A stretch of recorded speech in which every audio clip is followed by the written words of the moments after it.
कौन है एलजी? कहां से आ गया एलजी? किस बात का एलजी? कौन लेफ्टिनेंट गवर्नर? हमारे सर पे बैठ गया के लेफ्टिनेंट गवर्नर। अब वो तय करेंगे कि हम अपने बच्चों को कहां पढ़ाएंगे।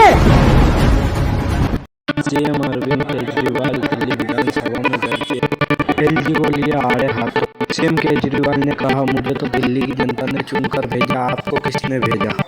कौन है एलजी? कहां से आ गया एलजी? किस बात का एलजी? कौन लेफ्टिनेंट गवर्नर? हमारे सर पे बैठ गया के लेफ्टिनेंट गवर्नर। अब वो तय करेंगे कि हम अपने बच्चों को कहां पढ़ाएंगे।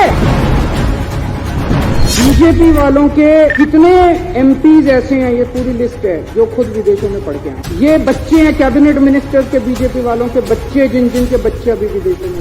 अगर तुम अपने बच्चों को अच्छी शिक्षा देना चाहते हो तो गरीबों के बच्चों की अच्छी शिक्षा के खिलाफ क्यों होते हैं? अगर हम अपने बच्चों को, गरीबों के बच्चों को अच्छी शिक्षा देना चाहते हैं, अपने बच्चों को अच्छी शिक्षा देना चाहते हैं, तो तुम रोकने वाले कौन हो? ये एक फ्यूडल माइंडसेट है कि गरीबों को अच्छी शिक्षा नहीं मिली। एलजी साहब ने लिखा है इंडिया में करा लो ट्रेनिंग। ये एलजी साहब की नोटिंग है, इंडिया में करा लो ट्रेनिंग। अरे क्यों करा ले इंडिया में ट्रेनिंग? गरीबों के बच्चे कम है किसी से?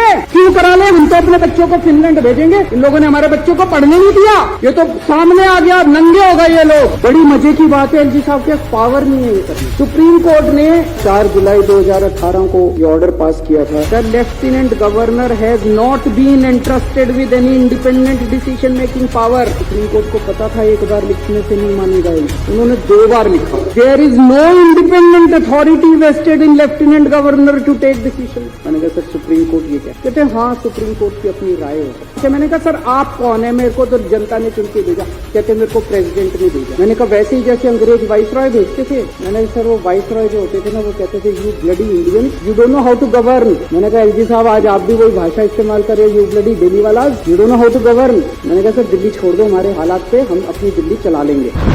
के एमसीडी चुनाव के नतीजे 7 तारीख को आए थे। उसके 2 महीने पहले से सारे डॉक्टरों की तनख्वाह बंद कराई, सारे मोहल्ला क्लिनिक के रेंट बंद करा दिए। बड़ी मजे की बात है कि 7 तारीख को नतीजे, 8 तारीख को मोहल्ला क्लिनिक की सारी पेमेंट हो गई। तो नीयत खराब थी। मैंने सर बोला, मैंने कहा सर सारे अफसर दबी जुबान में कह रहे हैं कि एलजी के ऑर्डर थे। कहते मैंने ऐसा नहीं किया। मैंने कहा सर अगर आपने ऐसा नहीं किया तो सारे अफसरों को सस्पेंड करें। आज तक सस्पेंड नहीं किया। फिर एलजी साहब ने एक बात कही जो बड़ी चौंकाने वाली है। एलजी साहब ने कहा कि इनकी बीजेपी वालों की 20 सीट भी नहीं आ रही थी, ये तो मेरी वजह से 104 सीट आई हैं। बोले अब देखना तुम्हारी 7 की 7 सीट लोकसभा में बीजेपी की आएंगी और अगली बार तुमको मैं चुनाव नहीं जीतने दूंगा विधानसभा का। वो यहाँ पे लेफ्टिनेंट गवर्नर दिल्ली को चलाने थोड़ी आए हैं, दिल्ली को ठप करके केजरीवाल को और आम आदमी पार्टी को बदनाम करने आए। चुनाव जीते ना जीते राजनीति लगी रहती है, चुनाव आते जाते रहते हैं। देश जरूरी है, लोग जरूरी है, लोगों की जिंदगी जरूरी है। लोगों को इतनी प्रताड़ना करके अगर आप चुनाव जीतना चाहते हो, चुनाव आपको मुबारक। हम लोगों की सेवा करें, हम आपकी तरह इतनी गंदी हरकतें नहीं करते।